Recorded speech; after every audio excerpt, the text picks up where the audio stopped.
Thanks. Welcome to the beautiful Church of Korihor. Isn't it lovely?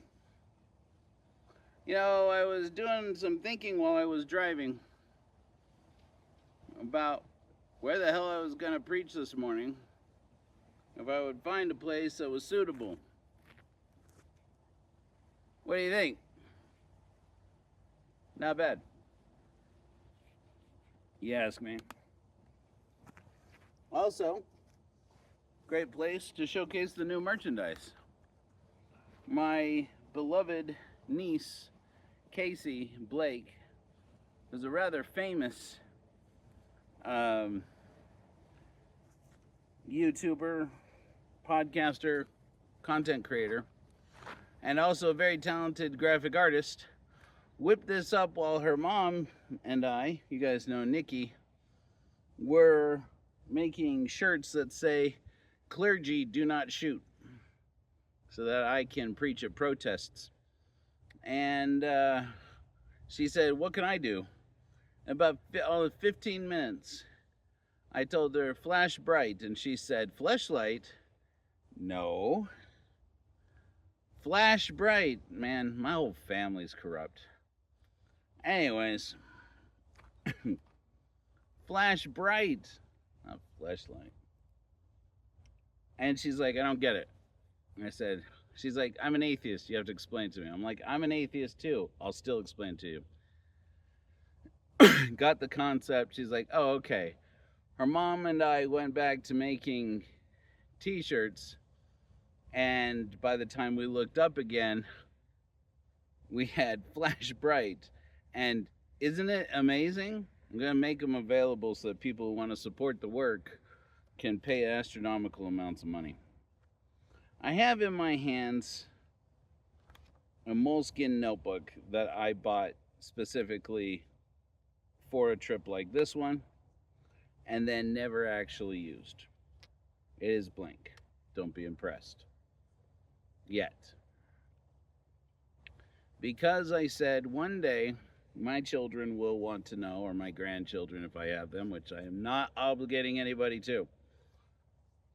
What did Papa Joe say? What did Papa Joe think?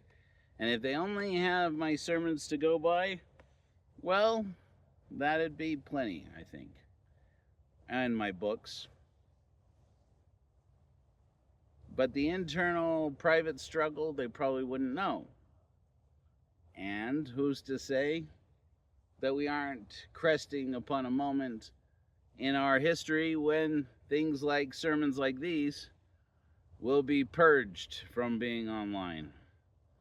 If they can censor the porn, they can censor the spirituality. Don't forget it. There's an incredible white rock in the middle of this thing. I guess there's lots of different colored rocks. Oh, there's some up there. Whatever. But this week, I had posted a video, a shortened version of our sermon, "Forgetting is Not Forgiving," on TikTok. And, I guess this was a little over a week ago, in which I talked about and abbreviated the real reason why certain activists in our world had gotten Anne Frank's diary, some versions of Anne Frank's diary, one particular version of Anne Frank's diary, removed from public school libraries. If you aren't aware, it's because Anne Frank, the Jewish girl who hid out from the German occupiers of Amsterdam, the Nazis, was hiding out in Amsterdam, and she confided in her journal the most intimate details and thoughts of her mind. She also included in her journal at the beginning that her ambition with keeping a journal, even though her parents had told her it was for this other reason, she wanted it to be as practice so that she could later come to write books easily, because her ambition was to become a novelist. Her father was in the book publishing business and supported her in that dream. Well, if you know the story of Anne Frank, you know that she never got to do that. That's the inspiration behind our Godless hymn, First Book and Last, because that was the only book that Anne Frank wrote. The reason why she kept a diary was because her father, Otto Frank, and her mother and sister had been listening to BBC radio broadcasts, which was against the law. Rock on. And on these radio broadcasts, the British had encouraged everyone in Amsterdam and in occupied Europe to get a journal and keep a journal and record everything you saw and bear witness to the atrocities of the Nazi occupation. And the reason that they were supposed to do that was because it was absolutely certain in a culture that started with university students piling up books written by communists or socialists or Jews and burning them, it was entirely plausible that all record of what they did when the Nazis were holding occupation of Europe would get deleted, would get erased from history. If the Nazis could do it to the history of Europe before they came to power, you bet damn well sure they were going to do everything they could to keep it from happening while they were in power. I want to tell you something before I get on to the rest of this. I know that I get criticized for the tangents, but sometimes the tangents are the best stuff. I read an article once while I was doing research for one of my books about the genocide of my people. Well, partly my people. Some of you may have guessed by my last name that I am somewhat white. But my mother's family were from this place. They were from the mountains of Colorado, Arizona, New Mexico, and Utah before any of those words meant a damn thing. And these people, the natives of this land, the indigenous peoples of this land, I read a statistic that said if there were 100 million people who were murdered on this continent, we wouldn't have any way to know, because the colonial sweep from coast to coast tried hard to not keep records, especially when they intentionally poisoned people by trading them blankets that they knew were infected, especially when they poisoned their water supply, especially when they intentionally restricted ammunition, water, food coming to these communities out here in this place, where now they are national parks of this nation we call the United States of America. How many people died between the Spanish colonializing Mexico and what we now refer to as Latin America? What part of this continent isn't Latin America, but that's okay, never mind that. What we now know as Latin America, how much of that was, how many people died in that colonialization? How many of them were worked to death through slavery? And then how many were forced into extreme conditions where they were marched to death, where they were sent to their death by being relegated to more and more harsh climates, relocated to reservations that were supposed to be a place of refuge for them, that they were sold the government would invest in housing and education for them, that the government would give them something better. And the real intention was to eliminate them. It's a forgotten history of our people, this country. And so much of it is lost because there were no records kept, or because the records that were kept were destroyed. I remember I gave an emergency sermon early on this year after a Mormon YouTuber had published a video where he was talking about, this is Rise Zion. He seems like a nice enough guy. I hate to use him as an example, but this is what's wrong in this country, in my opinion. What's wrong with our people? And he was talking about the glorious plan that Donald Trump, of course, Mormons all want to hear about Donald Trump, that Donald Trump had to revitalize Gaza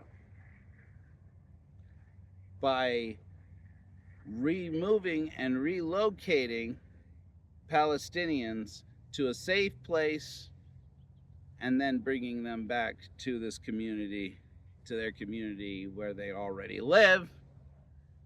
And I said, are they really praising this man for another trail of tears? That one was about Mormonism, and I don't want to harp on them for long. They've been through a lot lately. But I had said in this emergency sermon, I called I called it something like, the Lamanites blossoming as the rose is genocide. Because here in this land, this is Utah, we were told, the Mormon people were told, that the Lamanites, that's the indigenous peoples of the Americas, a name they never used for themselves, at least not until Mormons started converting them. We were told that they would blossom as the rose, that they would flourish in this place once Zion was established. What actually happened was that they were murdered. Whole groups and whole tribes eliminated. The Timpanogos virtually murdered and eliminated by Mormon settlers. And then, not 100 years after, you had the prophet of the Mormon Church, Spencer W. Kimball, appeared at a conference, at a local Mormon conference, where he looked out over a sea of faces and saw people from the Lamanite Placement Program. That was the Mormons' charitable program to get white Mormon families, predominantly white Mormon families, to adopt indigenous children from the reservation to try and lift them out of poverty. A program that, of course, was not in any bit racist, and certainly not in the least way, in the smallest way, genocidal. But the thing is that genocide is about more than just killing people off. One way in which we commit, I say we, so that you know that I am a part of this. I recognize and acknowledge the part I've played in this. That we erase the history of indigenous people. I've called out Chief Mitiga for having done this on part of the Mormons and against his own people. I've recently had conversations online with Chief Mitiga. David Taylor, Chief Mitiga, you're welcome on my program to talk about it. But how much of the hurt done to the people indigenous to this beautiful country was done by teaching their children that they are supposed to be white? That one day God sees them as good as white people. I know I went on a rant yesterday about sexual healing. I was probably a little uncomfortable for some people, but I thought that it was important. I've been listening to this book called Feel It All, and I've been learning some interesting things I didn't know. I learned that there was a study done where men of color, particularly, is my understanding, people of color, were asked to envision a woman who was a virgin. who was sexually inexperienced, pure, as our society stupidly thinks of sexually pure, and describe her. And these men, these people, were disgusted and alarmed to write down that when they thought of that, they thought of white women. White supremacy is baked even to our very core, quintessential cultural ideals about sex and about individual worth and about what makes a body acknowledged by God as being virtuous. And we have exported that to indigenous cultures of people with a broad spectrum of different characteristics and traits passed down from tens of thousands of years, that these people were indigenous to this continent long before any guy named Lehi could have possibly left Jerusalem, 600 BC. That's new to the people here. Or the Jaredites, if you don't know the Book of Mormon, and other people from the Book of Mormon from 3,000 years ago who came to this, if they came to this continent and settled here 3,000 years ago, yeah, well, the people who were eliminated in the westward expansion of the English, the Portuguese, the French, and of course the Spaniards. That was chump change to those people who had occupied these lands for tens of thousands of years. But no one wrote it down. Or if they did, as soon as the colonialists under what was known as the Age of Discovery found it, they destroyed it every chance they got. Remember that it was because of a papal bull that the Age of Discovery was initiated. They called it the Doctrine of Discovery. It sounds wonderful. We all like discovery. We all love to explore this beautiful world, this beautiful universe of ours. But this Doctrine of Discovery was not about discovering the beautiful world that God supposedly had made for them. No, no. The Doctrine of Discovery was that if you encounter a culture where the people are not Christian and will not convert to Christianity, enslave them, take what they have, including their land and their resources, pillage them, and if they resist, kill them. It was genocide on a scale that's so massive, they specifically and intentionally removed any record of it. Now, we'll never know how many people lived here.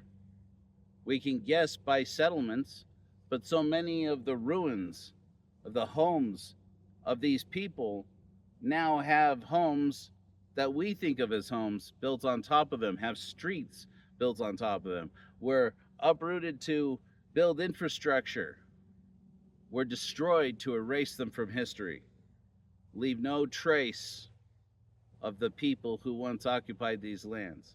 And what records they had, which increasingly I'm shocked to find more and more. These people who have been sold to us for a long time as having had no system of writing, many of them did have them. They had record keeping. Maybe it wasn't always with characters they wrote down. Maybe it was with knots and ropes. Maybe it was with engravings on the stone. Maybe it was with, special garments that they would wear with beads, strings of beads. They had their own systems, many of them preserved to this modern age, but many of them, who knows how many, lost to time. As terrible as killing people is, especially killing people by thousands, hundreds of thousands, millions, even tens of millions. The real harm done to the future is to take the cultural identity of their descendants, what few survive, and steal it from them. And that is genocide. To tell the people of this land that their ancestors were Jews who came from Jerusalem 600 BCE is for almost all of them a complete act of genocide. It is wrong in just about the worst possible way, but because it doesn't involve lining them up and executing them, it's seen as the gentler genocide, the easier one, the one that's not so bad.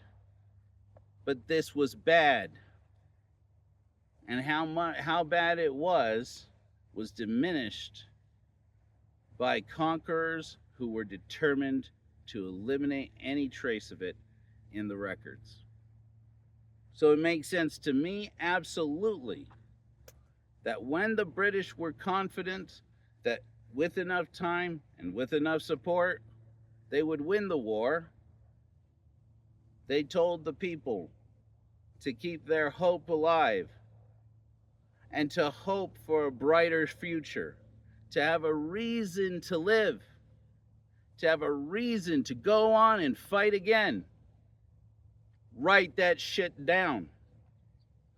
Make sure that you have a treasured item, something you keep hidden away where the Nazis can't find it, because sure as hell they will destroy it if they find it. And write down firsthand, first person, exactly what you saw, exactly what you experienced. What did they do to you? How did they hurt you? Write that shit down. Because one day, that will be the only way we know what happened here. And what did a teenage girl do when she got her journal? Meant to keep a record, to keep her hope alive, that there was a future, where she had a future, where she dreamed of a day where she would have a family of her own, where she dreamed that she would write books and publish them. Think of this.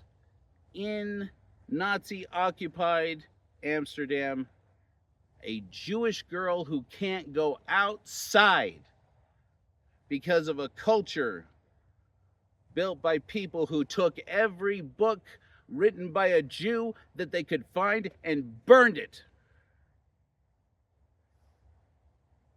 dreaming that one day she would write books and people would love them, that she would craft characters that people would want to root for. And she confided in her journal that that's what she wanted to do with her life. This week, a dear friend of mine, who is an activist against gay conversion therapy, you know very well. I hope he doesn't mind my mentioning him. He loves me, he'll forgive me. His name is Sam Nieves. I call him Samuel. Don't know if people know this, but Samuel Nieves is Latinx like me.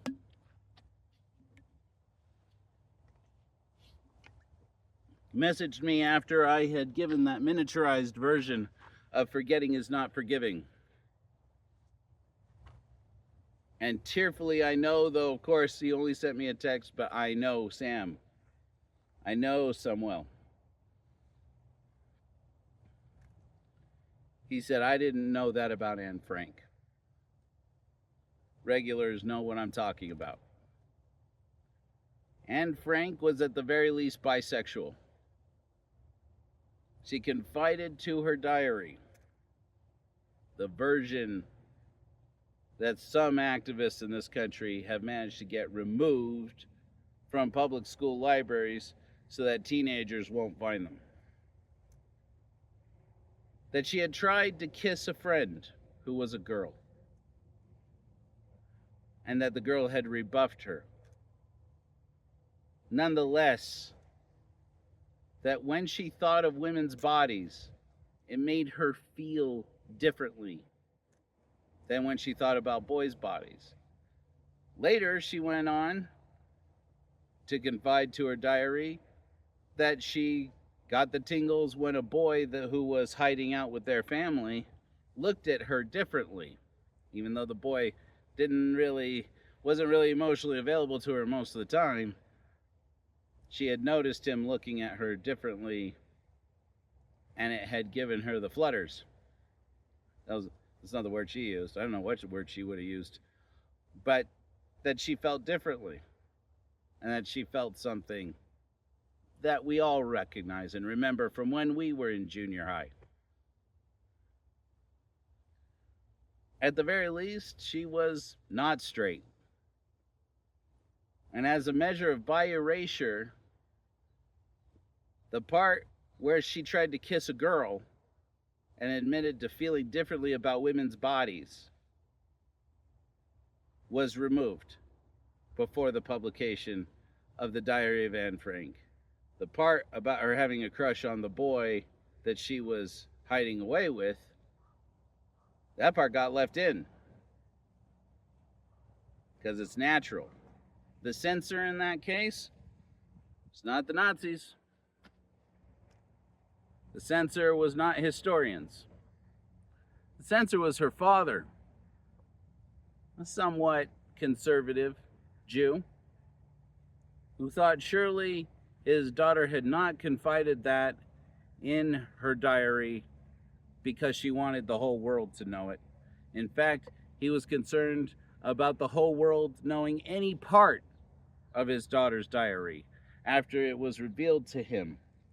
They say that after friends of the Franks gave Otto Frank his daughter's diary when he was the only one in their family who survived the concentration camps.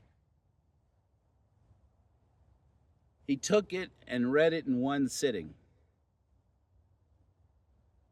And when he emerged, he had tears in his eyes red from crying, and told them, "I never knew my own daughter." She wrote it down. It's very natural and easy to understand why a father wouldn't want all of his daughter's intimate details published to the whole world to snicker at. And I don't mean to make it more than it is.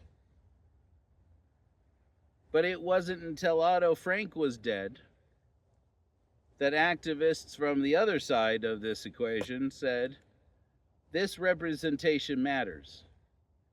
It matters that Anne Frank was bisexual or queer. It matters that when young people who might be bisexual, might be queer, look into history, they see somebody who was not straight like them.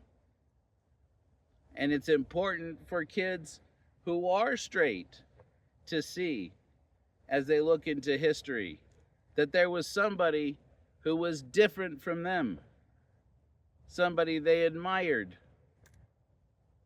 It's important. The representation matters. And in a day where you can shame somebody for being a DEI hire and say, DEI stands for didn't earn it, is it any surprise that the role of queer and trans and gay people is being diminished here in a land where increasingly famously, there are whole communities that celebrated queer people now murdered in this land? Two-spirit people, people from a third gender that had its own word in some cultures. Even across the sea, indigenous people in Europe, like the Vikings, the Nordic people, had different words for persons assigned female at birth who went to war and inherited property than for people who became domestic homekeepers and became heads of families in another way. That even the word woman comes from the word wiefman, which has nothing to do with wife, even though supposedly wife comes from the same word. I don't know that how the etymology of that works out. It doesn't mean the wife of a man. Man doesn't mean man in that culture. It's a completely different thing. Our whole language itself has been respelled to try and reinforce the patriarchy. In Germanic tribes, the word man wasn't used to refer exclusively to a person who was born with a penis. Man was a way of referring to humanity. Comes from believed to come from an Indo, what do they call it? A Proto-Indian word for hand. We don't know.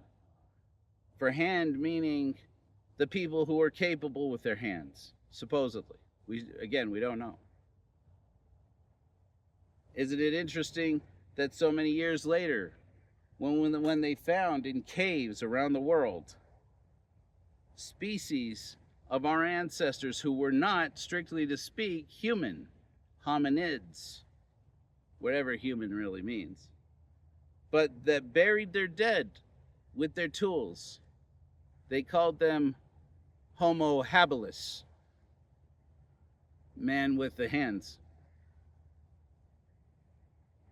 and knew that they had culture, knew that they must have had a burial tradition.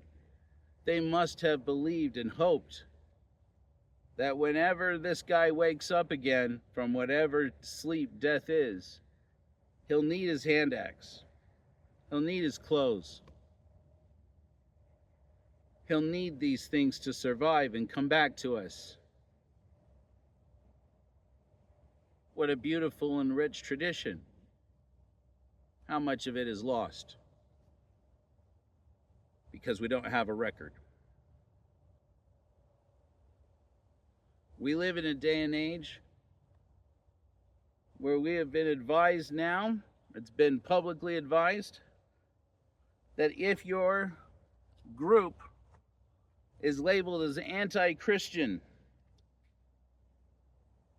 or if you use words that they don't approve of, several of which I've used in the course of this sermon, including assigned female at birth.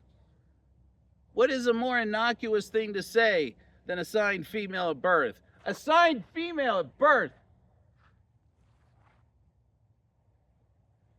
But for saying it, I am now under suspicion. In our song, The Quiet Fight, it says, write it down. When words are crimes, your breath has power now. Even a gay activist who I love down to the core of my heart like a brother, a man I stand arm in arm with against gay conversion therapy, which they're trying to get reinstituted and reinstitutionalized in this country, in spite of the many, many people it has done terrible harm to. Even that brother of mine didn't know that Anne Frank was not straight. Because her father, with I'm sure the best of intentions, I don't mean to judge, decided he didn't want the world to know. Well, of course. He was, at the end of the day, a Jewish man who feared God. But in a world without gods, it's important for people to know. And Frank wasn't straight. And that's fucking awesome. Good for her. She had somebody to tell. It was a book. That's why I say, write that shit down. I mentioned about this book that I've been listening to. It's called Feel It All.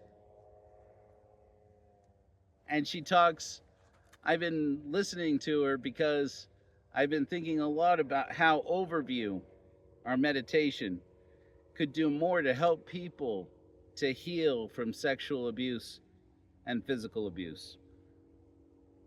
And how unqualified I am to do it. But I'm going to try. But more importantly, I'm going to try and find people who are willing to do it with us. They're doing hang gliding overhead. What do you call that? It's motorized hang gliding. Forgive me, I have a drinking problem. I shouldn't choke. I don't think that's too loud. You probably can't hear that, but just talk louder. I just wanted to say, while I have the chance, while we have the chance, it's more important than ever for each of us to be able to know our own feelings and to put them boldly into words, to share them with other people when it is safe. In an era where saying the wrong thing can get you disappeared off the street, can get you killed. Be careful. Remember that speak out is third level. And it is speak out when the time is right. Some of us can't help it. Korihor, help us. But level 1 is just stay alive. And level 2, bear witness. And that is as simple as writing that shit down. Martin Niemöller did it because he survived. Because he stayed alive. He survived to say, first they came for the socialists. And I did not speak out because I was not a socialist. Then they came for the trade unionists, and I did not speak out because I was not a trade unionist. Then they came for the Jews, and I did not speak out because I was not a Jew. When they came for me, there was no one left to speak for me. He survived. He was liberated by Allied forces who, a nation, again, complicit in the genocide of the people of this land, went across the sea to prevent the Nazis from overrunning the world and carrying their prejudice to the whole world. Shockingly, this nation, with all of its misgivings, with all of its shortcomings, when the time came, stood up against fascism and not for it, though there were people in this country who wanted it. And not a few, and not just at Madison Square Garden. They are all over this land. And they don't go away. They go underground.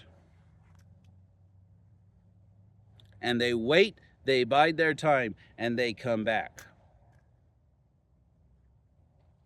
It had never been my intention when I started this spiritual community for godless people to talk so much about politics.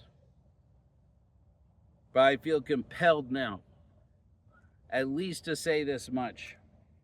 When our freedom of religion goes out the window because the government establishes a faith office that can dictate to people what they can or cannot say, we have a problem. When our First Amendment right peaceably to assemble can get you run over by ICE agents or even shot at by ICE agents, as is happening now in Portland, as is happening right now in Chicago, as is happening right now in Los Angeles. Do you know on TikTok, they created a special hashtag. I can say this now that it's Trump talk, it's probably going to go away. They created a hashtag, 24-hour music festival.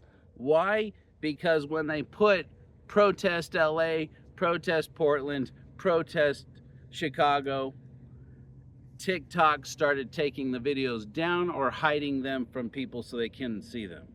So they switched it over to 24-hour music festival instead. I posted one video on TikTok that had the hashtags 24-hour music festival and tear the fascists down.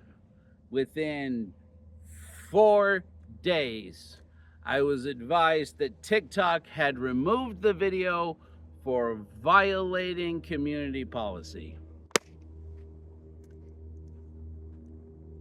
Really? Tear the fascists down? That's the community policy violation? 24-hour music festival? That's the community policy violation? I posted a video about it saying, don't expect me to be long on TikTok if I can't talk about tearing the fascists down, because motherfucker, you'll have to put a bullet right here to get me to stop talking about it. And of course, I got inundated with spammers saying, contact so-and-so, he can get it cleared for you. That's not the point.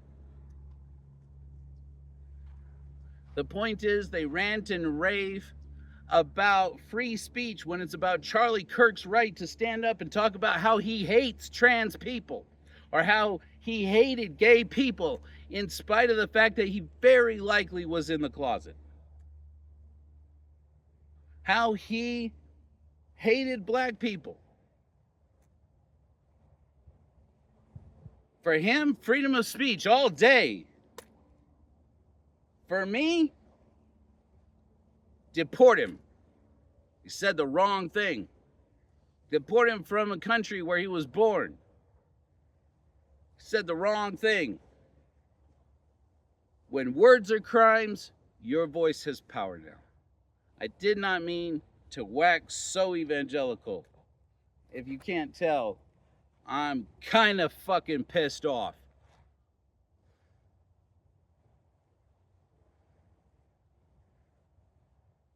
But at the same time, I have mine. By the end of this trip, I intend to bear witness of absolutely everything I see, absolutely everything I feel, so that in the future, people will know I was here.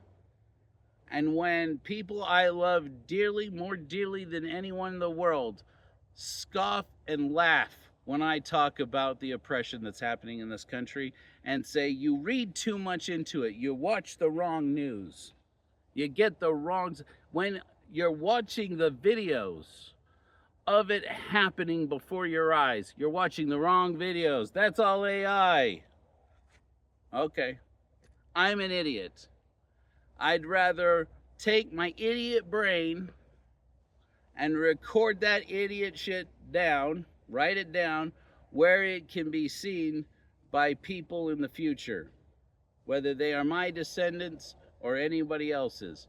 I want people to know. They will try to take it away and tell you that none of this happened, because they are ashamed of what they did here. I wrap up this part what I said about earlier about Spencer W. Kimball. The Mormon prophet stood in a Mormon church house with children from these indigenous communities, many of which had 50% or higher unemployment on their reservations. The reservations on which they were promised housing, they were promised food and shelter, they were promised water, clean water, they were promised homes, they were promised education. And today, there are reservations that have over 50% unemployment. In some of them, the unemployment's so high, they don't even know how high it is.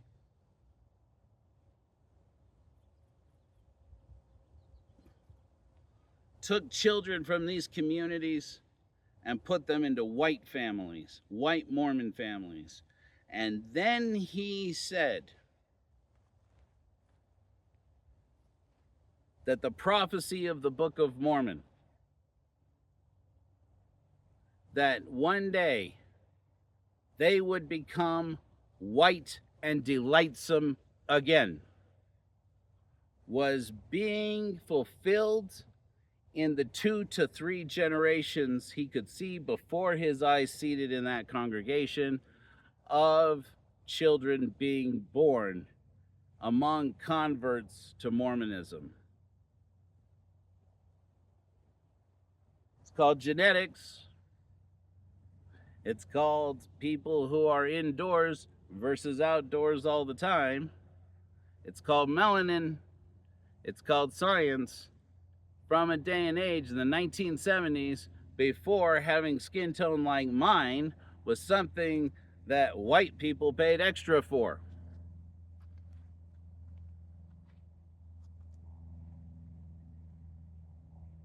This is built into white supremacy.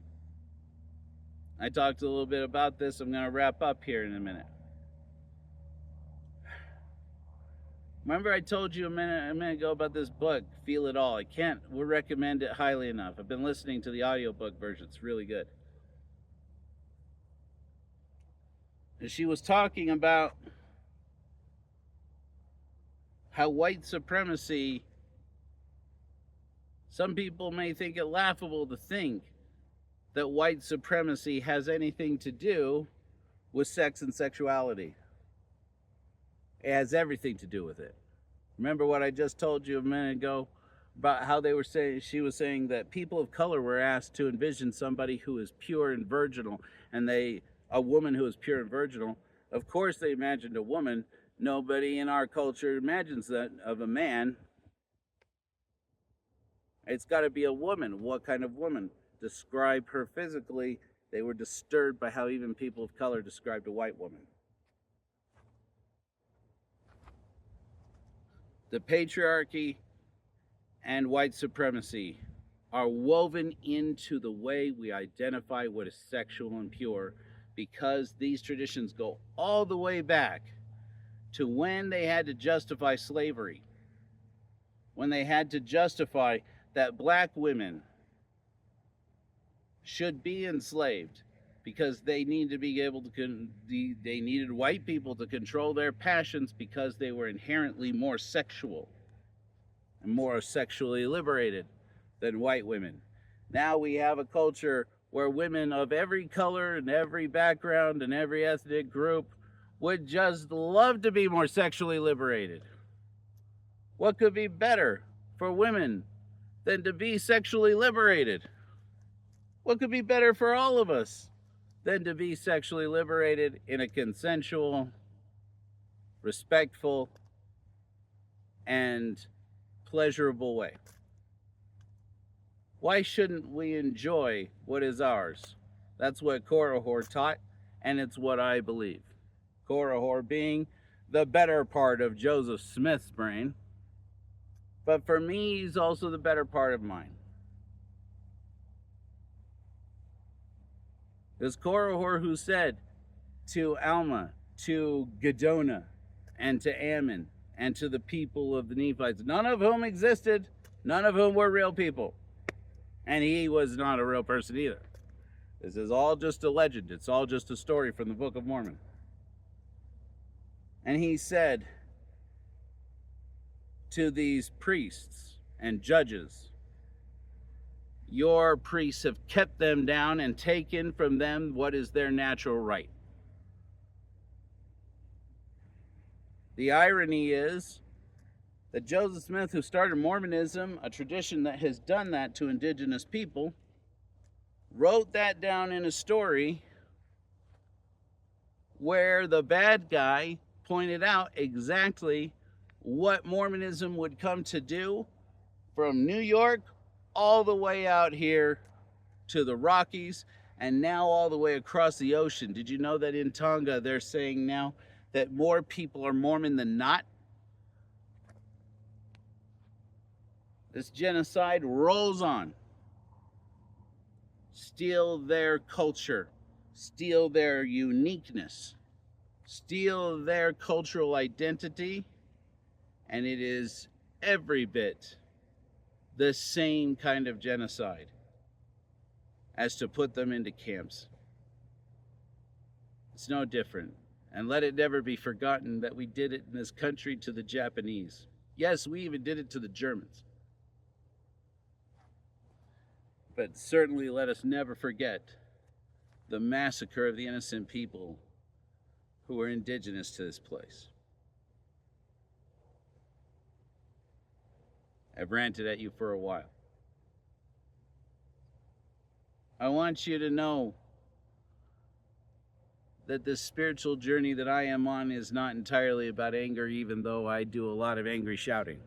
I hope some of you will have witnessed some of that yesterday when I went to Salt Lake and played Broken Brethren for our brethren, the Mormons, who, most of them didn't bother to look me in the eye, mainly because there was a guy behind me shouting about how Mormons are responsible for the world's abortions. Not sure how that happens.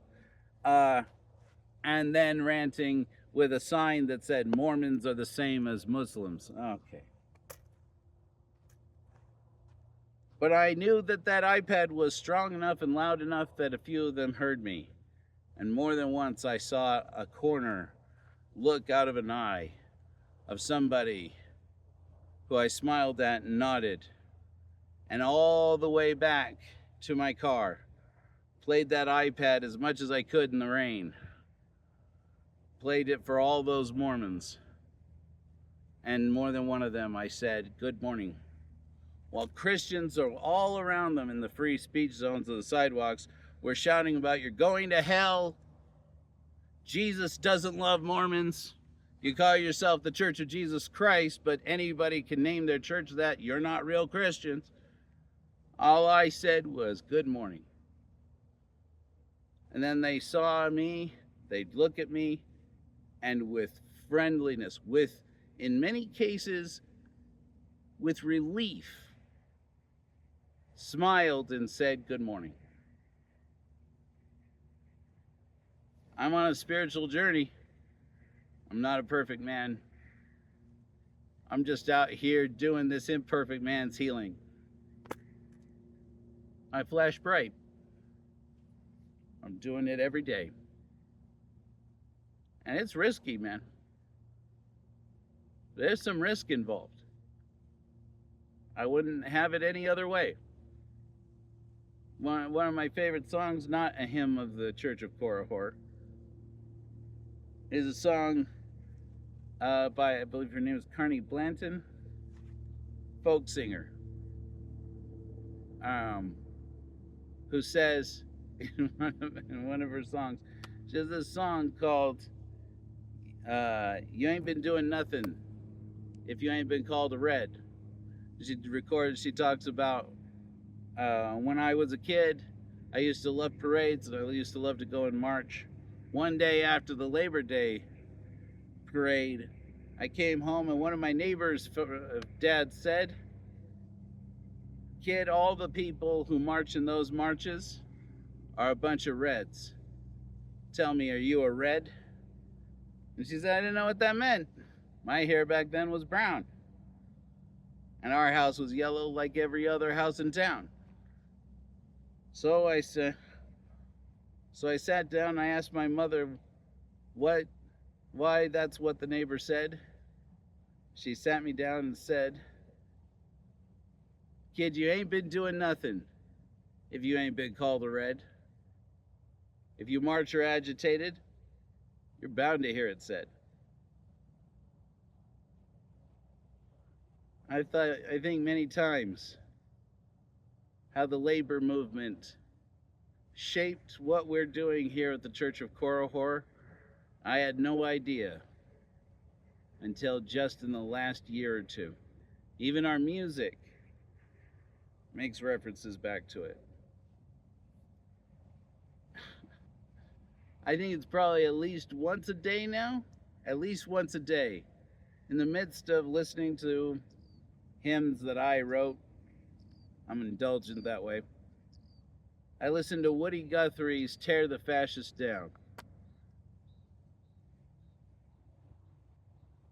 And I feel more reinvigorated than I ever felt by a hymn of the Church of Jesus Christ of Latter-day Saints or any other hymn. I believe in this. Very likely won't cost me my life. Likely is not a guarantee. And I want everyone to know, and I want it recorded, I knew that. Let's hope that one day we'll all be meeting around a campfire, maybe long after the Church of Korihor has either blown up to a huge organization or been wiped away. Who knows? And we'll all laugh. Do you remember that time you stood out in front of those beautiful red rocks and told us about how scared you were that they might kill you? Let's hope. Let's hope. I'll be so embarrassed if that's how it turns out. I'd rather be embarrassed that way than for people to gather around my casket, which would not be a casket.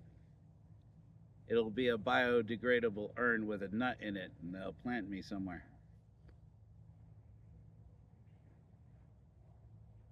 They'll say, he said it would happen. I don't anticipate it happening. I'm not steering for it. But more than once so far on this journey, less than 72 hours old, I've concluded that I'm content if it does.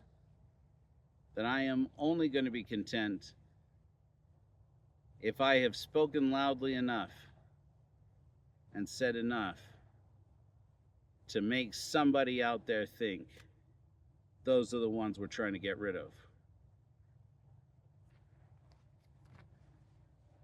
Good. That's what I'm going for. I'm not trying to deserve it.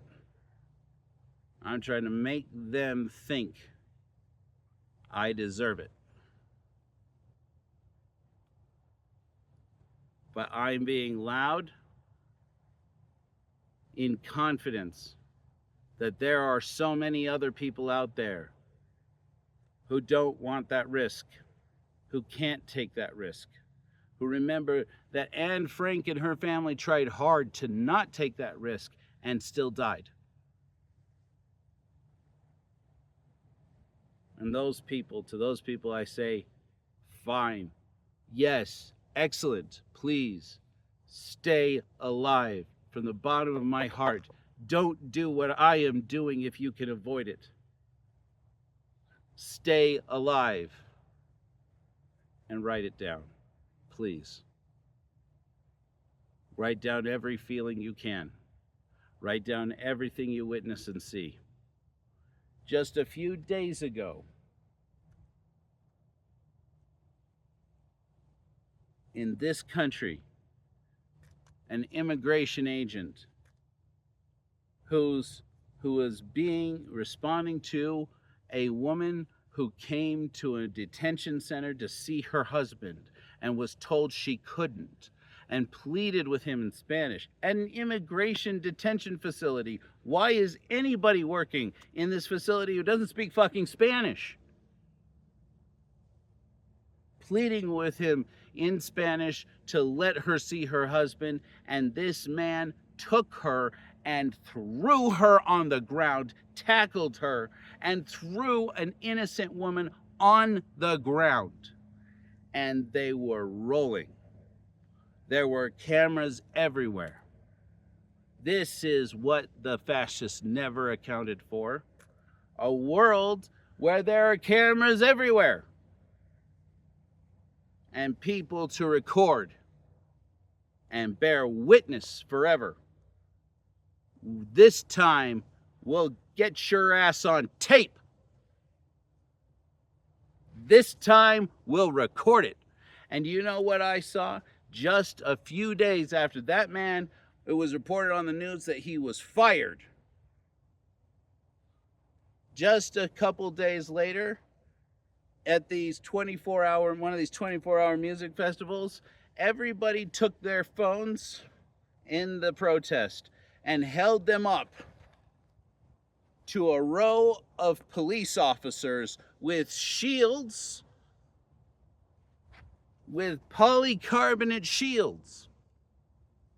Held those phones up with the lights on, recording, and a line of unarmed civilians against a line of armed men held up their phones and marched forward, and the police marched backward, and they marched forward again, and they marched backward again.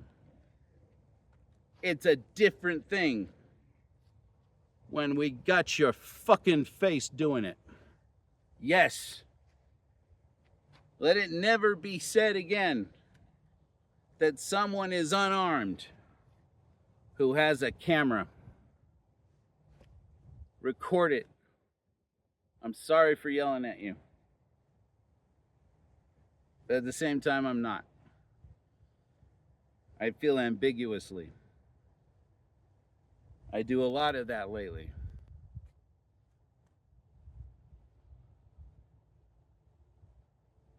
Don't ever think that because you can't go out there and fight, that the struggle hasn't come home to you.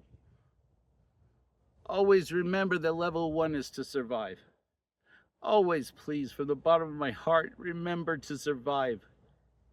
Outlast their storm. Live on. Build a better world, please, for my children and yours. Please make a better world than this. And if I in any way can, I promise you I am trying my damn level hardest to be there with you. But please, write it down. And flash bright, my friends.